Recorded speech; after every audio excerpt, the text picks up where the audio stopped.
Good evening and welcome to Across the Pitch. We're the soccer show for people who think Portland Timber is a logging company.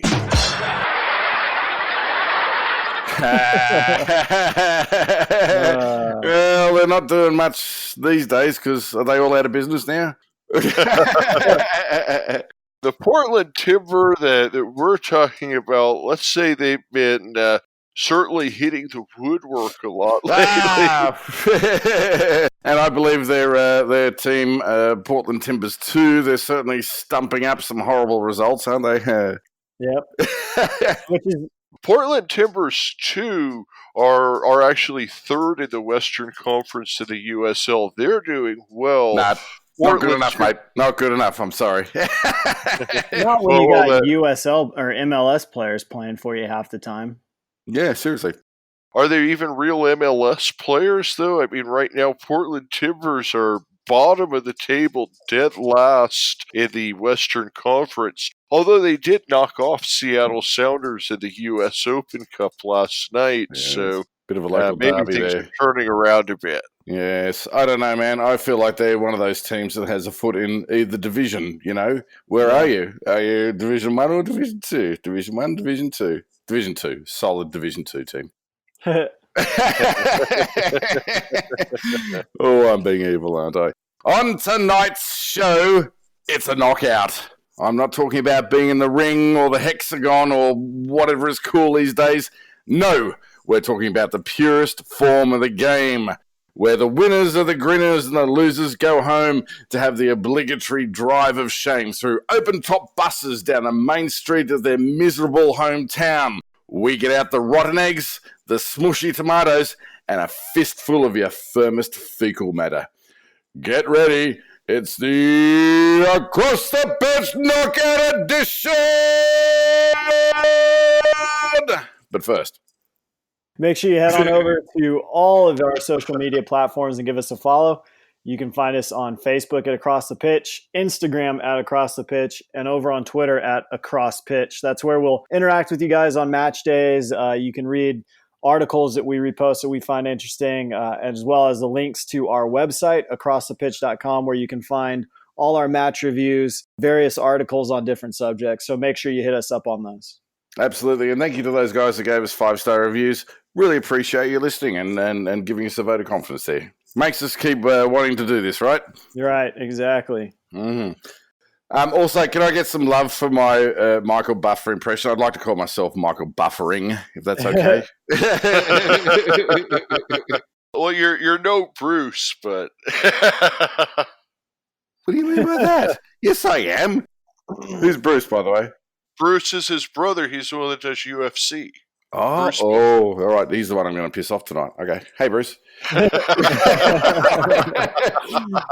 We digress. Just a little bit.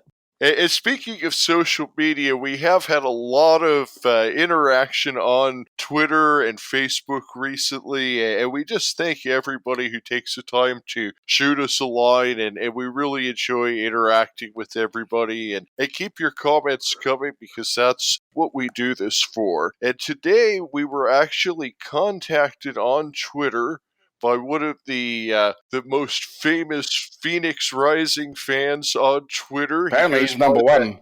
Yes. He goes by the handle RisingFan1 at RisingFan1. You can always catch him out there tweeting out all the latest stuff about the Phoenix Rising. Who are you? Who are you, Phoenix Fan Rising 1? We want to know. Reveal your identity. The great mystery.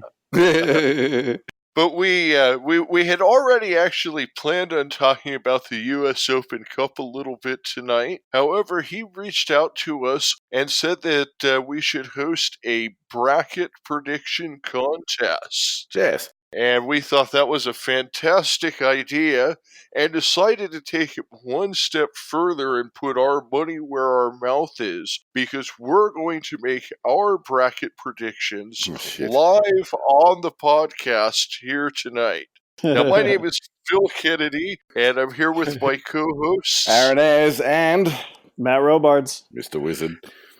And we're going to jump into our U.S. Open Cup brackets. We're also going to talk World Cup, Women's World Cup that has been in action today. And Arran enjoyed a big victory with his waltzing Matildas coming back from 2-0 down. 2-0 down, 3-2 up. That's the way you win the cup. And we're going to get into that a little bit later, maybe make some predictions there. And like Matt said, we have a lot of new match previews up on our website. We've also had an article about our Team of the Month, Minnesota United, who did knock off Sporting KC in the U.S. Open Cup, and they're going to be advancing. We also have an article that was a companion piece to our interview with Chris Cortez, if you haven't heard that yet. And that was a great read, by the way, Phil. That was a great read, man. I have obviously browsed the Thai League because I had to know some of the teams in there to interview Chris. I appreciate that story because that was really in-depth and a real good insight into the Thai League.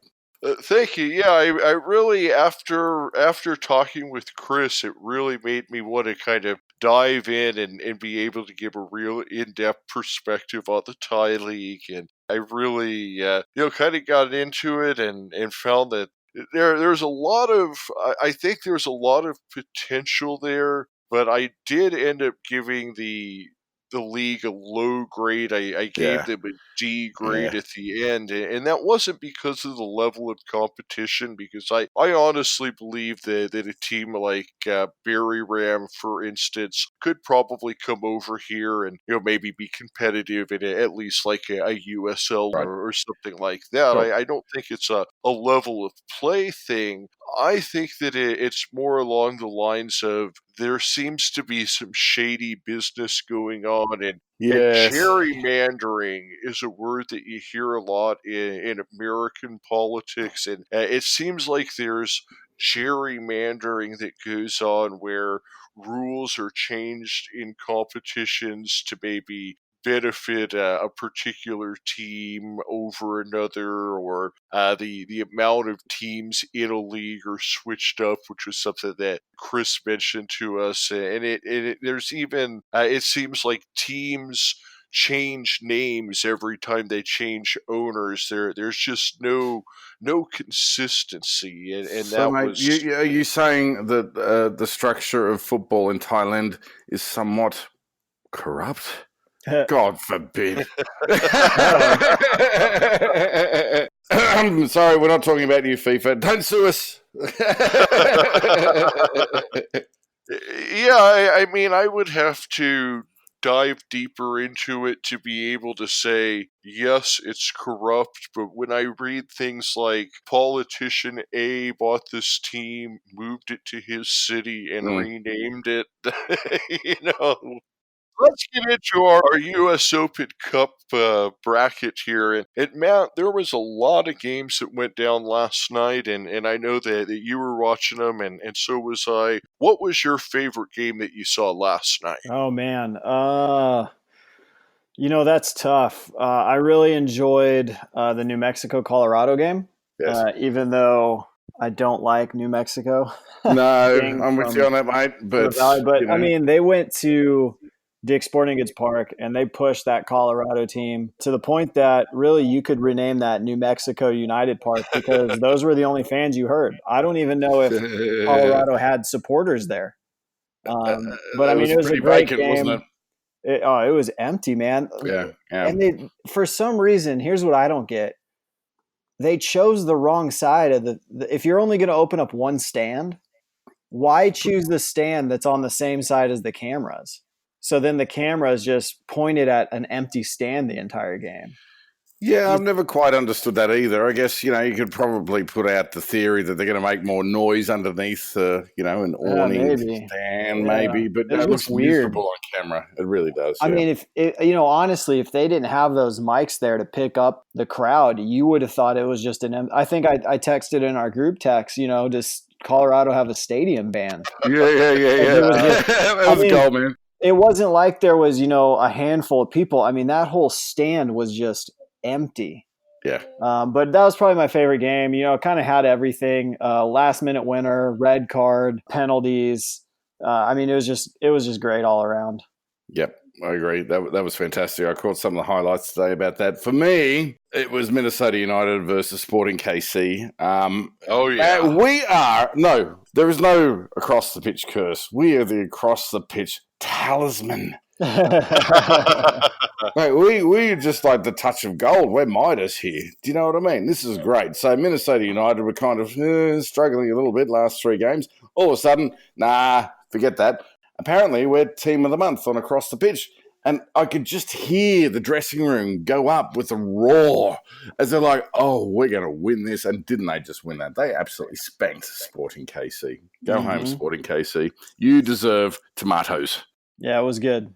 It was a complete victory, and honestly, I was a bit surprised because Sporting KC is not a team to not take this tournament seriously, being that it is the Lamar Hunt U.S. Open Cup, who, of course, is the founder and late owner of Sporting KC. They are 4-time champions in this competition. Interestingly enough, they seem to meet Minnesota every year. Yeah. They knocked them out in, I believe it was 2016. Sporting KC has really dominated Minnesota in this competition, and I actually wrote a preview from this game. Expected that it wasn't necessarily going to be a rout, but I did pick KC to win this. The most important thing to mention is in our interview with Callum Williams, it was pretty deeply discussed the slump that Darwin Quintero had been in. Right. And boy, did he break out of that in a big way yesterday. He must have hurt us, man. So he scored in the 55th and 67th minute. Sealed the win, basically, by that point. So the final score, for those of you that haven't heard, was 4-1, Minnesota United over Sporting KC. Yes. Darwin Quintero just blasted back into form right then, didn't he? What about the patience that he showed on that second goal? So on the second of the 2 goals that he scored, he received a pass where he got it, he was just managed to stay on sides, but was on an outright breakaway. The goaltender came out to meet up with him. He actually stopped in his tracks. Yes. Went around the goalie. Another defender had come in by this time, slid in front of him. He stopped in his tracks again, pulled the ball back, and then calmly just lifted it into the net. Seriously. It would be the most patient soccer play that I may have ever seen. And it was remarkable. Like, talk about a cool and calm head. Do you know what I mean? The keeper comes out, you get around him, you're like, I'm going to drill this in the back of the net. No, this guy, somehow, I don't know, he must have like an extra third eye in the back of his head. He saw this defender come sliding in. It wasn't a bad attempt at defence there, I have to say, although everything before that was shit, so well done, Casey. But no, he slid in, and this guy was just like, I see you there. Off you go, sliding through, and seriously, he could have actually drilled it into his head, because by the time the defender actually went past the ball, he was in the back of the net anyway. So, yeah, that was just class. Absolute class, man. What do you think about that goal, Matt? Did you see that one? You know what? I have not checked that game out yet. I'm a little bit behind. But there's a lot of football going on right now, man. Darwin Quintero is one of those guys that can do something like that. And so hearing about it doesn't surprise me. And hopefully, because you guys, I wasn't on that interview with Callum, but, you guys did talk about the slump he's in. They need him to pull out. To do that. Right, yeah. And so this could be huge for them. So it's good to see him doing that. But unfortunately, I just didn't watch that game. It was a little bit too early in the day for me, and I had some other stuff going on. So I was able to catch the later games. There were so many games going on. You needed 4 TVs last night. Here's a weird stat about that game, okay? And it irks me as an Arsenal fan, but here we go. Okay, so Sporting KC had 65% possession. Minnesota had 35%. During that time, KC had 15 shots, 6 on goal. Minnesota had 14 shots, 5 on goal, 4 goals. Now, I'm cheesed off. Here comes the cheesed off, lads. It doesn't matter how long you have the ball, it's what you do with the ball. And that's a perfect example of that. Have 35% possession, yet have same amount of shots, almost the same amount of shots on targets, and 3 more goals. Like that. That's remarkable. I hope they continue that form, Minnesota United, but I'm cheesed off being an Arsenal fan because we're usually on the 65% end and not doing shit with the ball. So anyway, that's the end of my rant. That's all you got to say, man. Okay, Chelsea. Here I How's your new coach going, by the way, mate? Well, I mean, at this time, whenever someone listens to this, who knows? So if you're tuning in, it's been all but confirmed. I believe the BBC has confirmed that Maurizio Sarri is going to Juventus. He signed a contract with Juventus, so that leaves Chelsea coachless in the summer, which is not uncommon. Hasn't signed a contract yet. Okay, He's got to get released or bought out of the Chelsea contract first. But they have agreed, as far as my understanding is, Juventus and Sarri have agreed to terms. Okay. So the other game I watched was the Portland-Seattle game. Oh, God, we digressed superly there, didn't we? That was grand. And I really like that game as well. And I just want to mention, man, because we talked about Portland being in last place, but they, at the midway point in May, they signed Brian Fernandez on a designated player contract, and he has been on fire for them. 3 league appearances, 5 goals in the league, or 1 U.S. Open Cup appearance, and 2 goals in that. So they could turn this around and start making a push for the playoffs at this point. But that was a great game. That'll be interesting. U.S. Open Cup, derby game, Seattle, Portland, 2 teams that hate each other. I enjoyed that a lot. No, that was great. Just to get off topic a little bit, because this does bear We mentioning. love to do that, don't we? The St. Louis Blues last night won the Stanley Cup in hockey, and this is a team that was in dead last in January and actually went on a big winning run all the way to the championship. Right. And I heard this morning on the radio that there was a guy that bet $400 on the Blues to win the Stanley Cup back in January. They were 250 to 1 Is that all? the time. He won $100,000 on a $400 bet. So, Matt, is right now the time that we should be putting some money on Portland Timbers, or is Fernandez going to make that kind of a difference, do you think? Yeah, I mean, so look, they're in dead last, 12th place, in the West, but they're 5 points out of the last playoff spot in 7th, and they have about 3 games in hand, depending. So that right there, you make up those 3 games with victories. That's a 9-point push, and that puts you all the way up in 5th, 6th position playoff.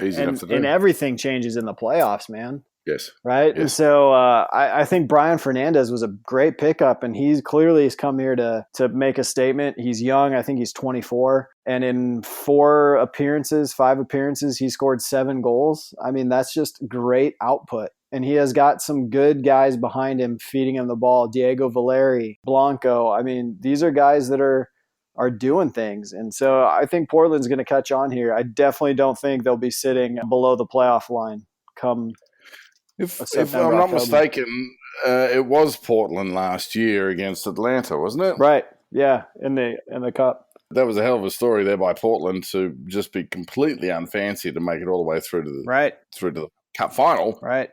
So yeah. Right now, Portland is 30 to 1 to win the cup. So a $100 bet would pay $3,000. So it might be worth putting $100 on Portland right now. All right, so a quick look around the other conferences there. So in the Midwest Conference, we have Houston Dynamo versus Minnesota United. We also have FC Dallas versus USL side New Mexico United. How do we see these ones going, lads? So I think, you got Houston playing at home against Minnesota.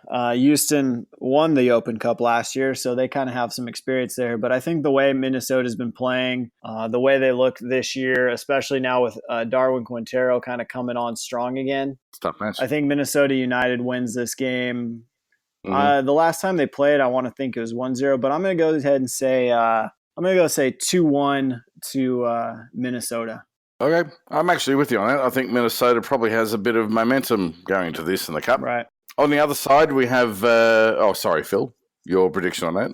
I'll go ahead and go with Minnesota too, because I think that Houston was a team that unexpectedly ran through and won the Cup last year. They missed the playoffs of the MLS. This year, they're sitting 5th in the MLS, so they're looking at making the playoffs, and I think that maybe more of their focus is there. The other thing that you have to look at is Minnesota. They're kind of on this... they're in a big season right now with opening their new stadium and everything, Sure. and I think that they're going to go all out, and I think they'll take this one and move on to the next round. I'll go ahead and go 3-1. All right, I'm going to put in Darren Woodhead, our UK correspondent's pick. I know he's a contrary bastard, and he'll appreciate that comment. So he's going to go with Houston 2-1.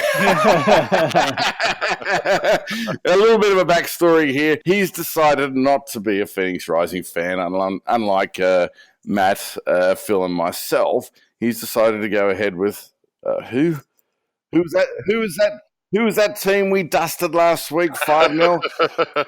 Tulsa Roughnecks. All right, okay. Tulsa Roughnecks. You do you, mate. You're going to be wrong, but I'm going to predict this because he's a contrary bastard. He's going to go with Houston. So, okay, cool. Yeah, you're not necessarily a tiebreaker. You're just the one that's breaking everything up. So, good on you, mate. All right. Also, the other game there is FC Dallas and New Mexico United, beg your pardon, in the Midwest. Yeah. I'm going to go with our newest rivals, New Mexico. Yeah, this is an interesting one to me, man. FC Dallas is kind of a conundrum club for me. They have some great games, and then they have some very poor games. Right. So, they beat OKC Energy to get to this round here to step up. But, in the league, they're sitting 5th in the West. They've beat Seattle at the beginning of June, but then they lost to Vancouver. They tied San Jose, which is kind of an interesting thing because San Jose is not that great. So there's just this up and down. A lot of Vancouver sitting at 9th. They lost to them. So this is tough, man. And they give up goals. So they have zero. They have a 0 goal difference. They've allowed 22 and they've scored 22. And when you're going up a team like New Mexico United, they're dangerous, man. Kevon Frater is not afraid to let one go from distance, and most of the time those are on frame. So this is tough. I'm going to go with New Mexico United. I think they push through, and I'm going to probably go 1-1. New Mexico United wins on penalties 4-3. Okay. There's 2 USL teams left, and I think that only one is going to make it through to the next round. Which is the quarterfinal, by the way. I forgot to mention that.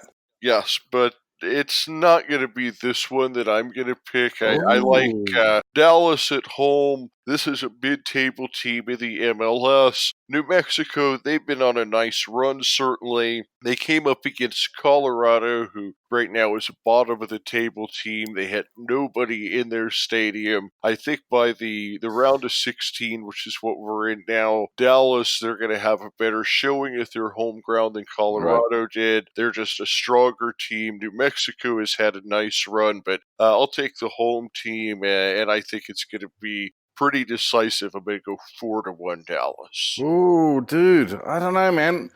I honestly think you're misjudging the strength of the USL leagues and the bottom of the MLS. I think there's some parity there. I'm just going to put it out there. No, yeah. New Mexico last night, and we're recording this on a Thursday, and so New Mexico... Dallas is 5th in the Western Conference with a 0 goal differential, as Matt mentioned. They're 6-4-6. I don't consider that bottom of the MLS. Colorado, who New Mexico had to work really hard to beat. Yeah. They're -9.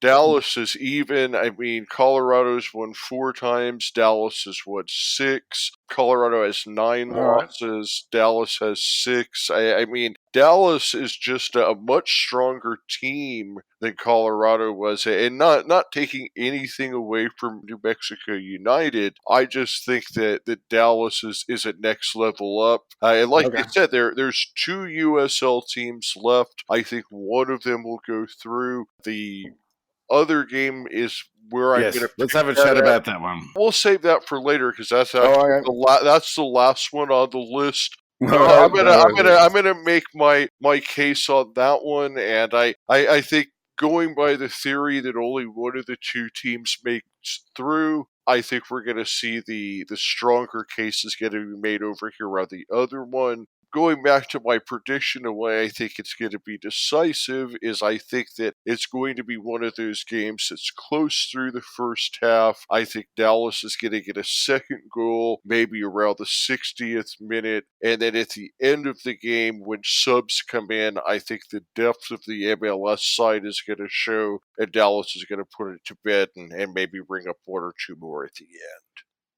All right, so who wants to call Darren's prediction on this?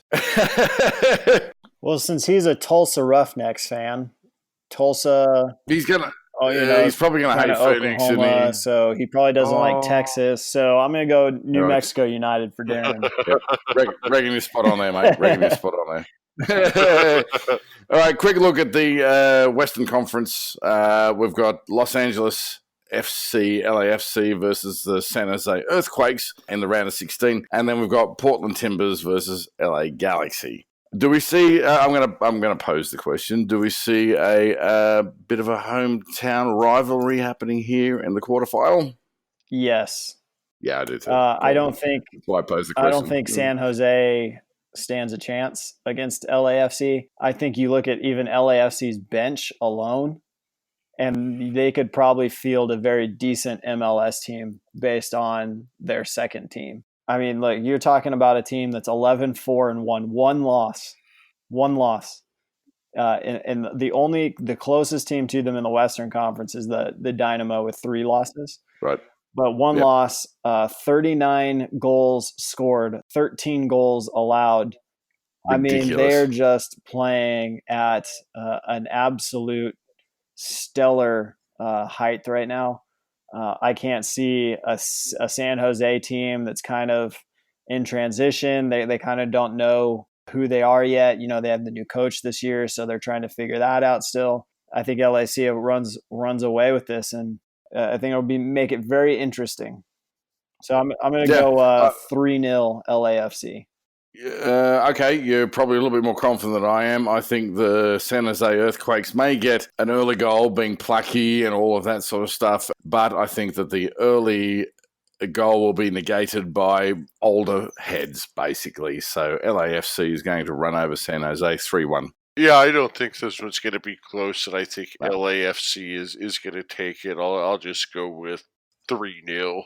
All right, and Darren Woodhead's going 3. No, Darren's going to be the contrarian, and I wouldn't even be surprised if Darren becomes a San Jose Earthquake fan because they're right up his alley. So Darren's going to pick San Jose Earthquake 1-0.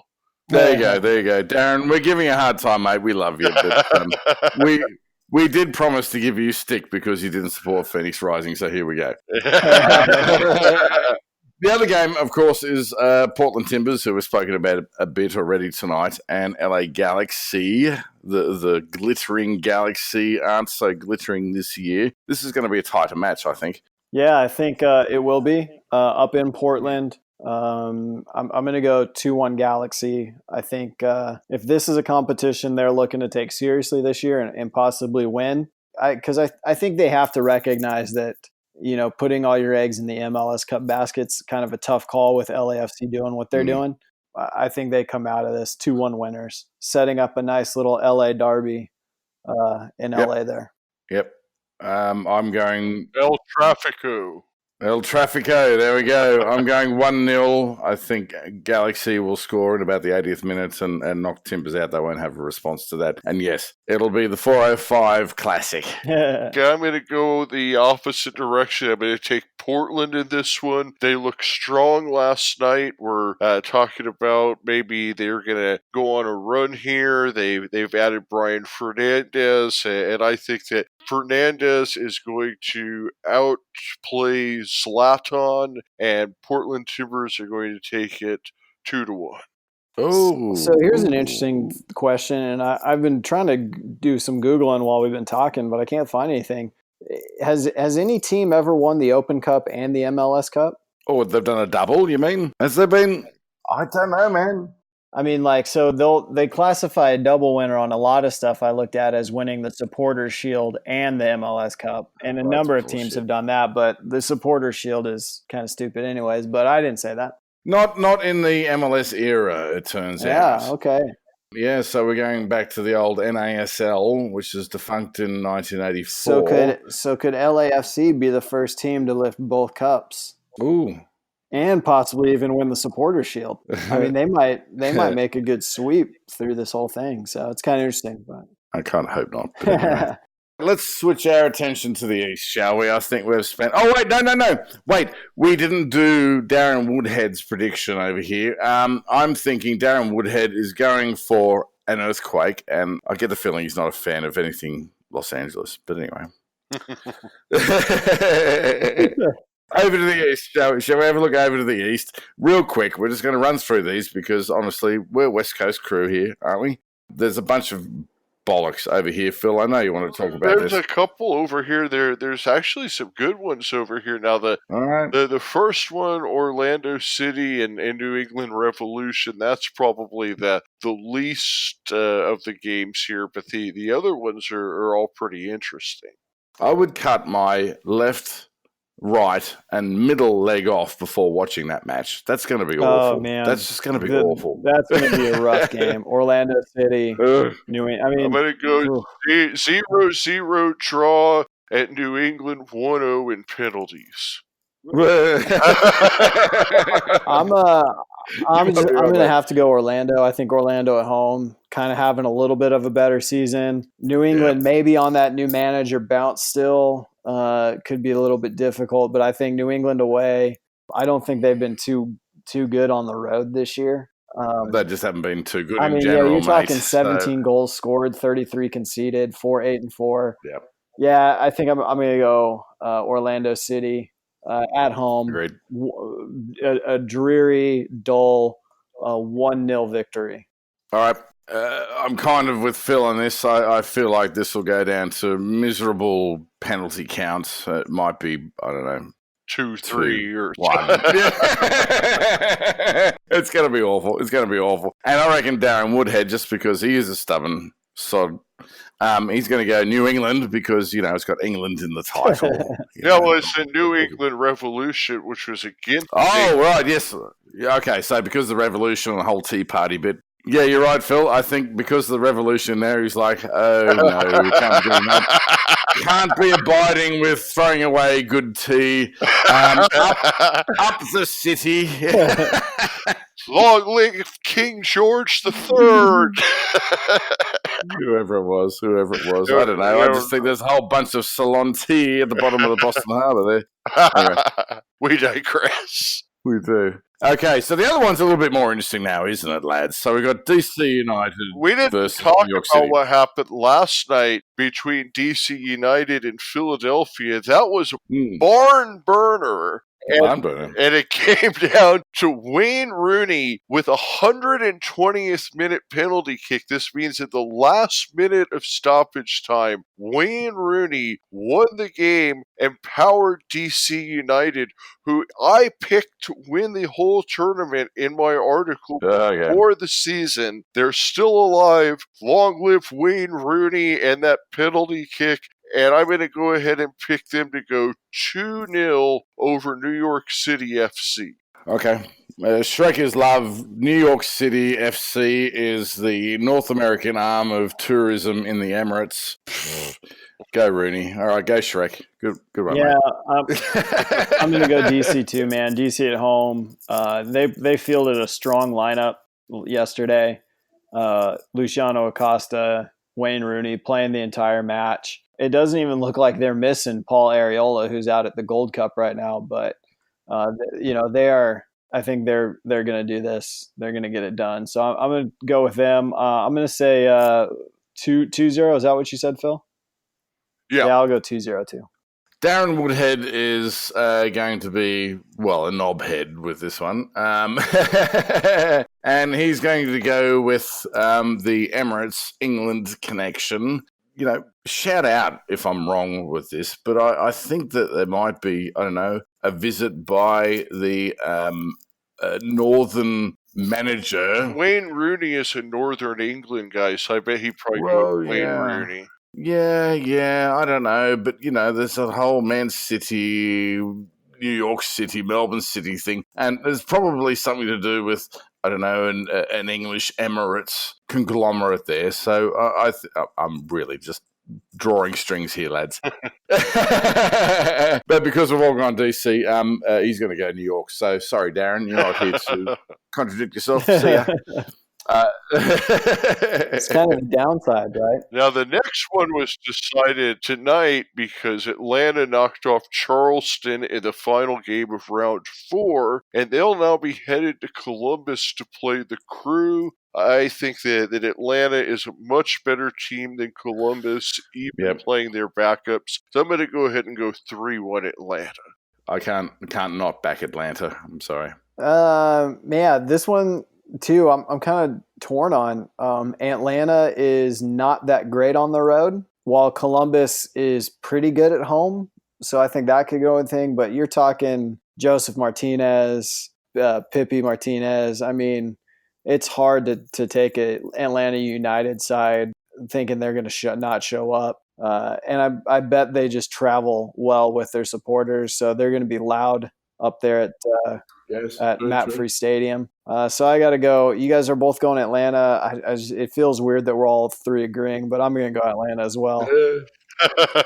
Oh, man. Columbus is on a bit of a rough run right now. I can't really see them. I mean, okay, so they beat Pittsburgh on Tuesday, and okay. But they've had a draw, a loss, right. A loss against Minnesota, a loss against LAFC. A Colorado loss was a bit of a bad one. They did beat the Galaxy, but that's, we're going back to the beginning of last month. I don't see Columbus Crew, despite the support, who are notoriously voracious. I can't see them winning. I mean, here's a big thing to keep in mind, too. This round falls right in the middle of the Gold Cup. And Columbus are going to be missing some key players who are on Gold Cup duty, and Giossi Zardes and Will Trapp. So I think Atlanta is going to get the better of them. Yep, I think you're right, Mr. Wizard. That's why we call you that, mate. Good shout on that one, Matt. Yeah, absolutely. All right, the last one, Phil. You had something to say about this. Yes, and now I said that there was going to be one USL team that goes through. And this second matchup, and now, Arran, you hit the nail on the head when you said that there's not a lot of difference between the top of the USL table and the bottom of the MLS table. And in this game, you have a top-of-the-table USL team in St. Louis FC. Are they really, though? They're like mid-table. Yeah, all right. We have to look this up. Sorry. They're sitting 9th out of 18. I wouldn't really consider that top of the table. Okay, so now, as close as the standings are right now in the USL, where they're actually ranked is going to be taken with a grain of salt. Right. Traditionally, St. Louis is a top team that's up there every year in the USL. I think. All right, so they're 1 point off the playoff places. They did play Louisville City, wasn't it? It was Louisville City last night. What's their goal differential? I'm not looking at it right now. Goal differential is 5 plus 5.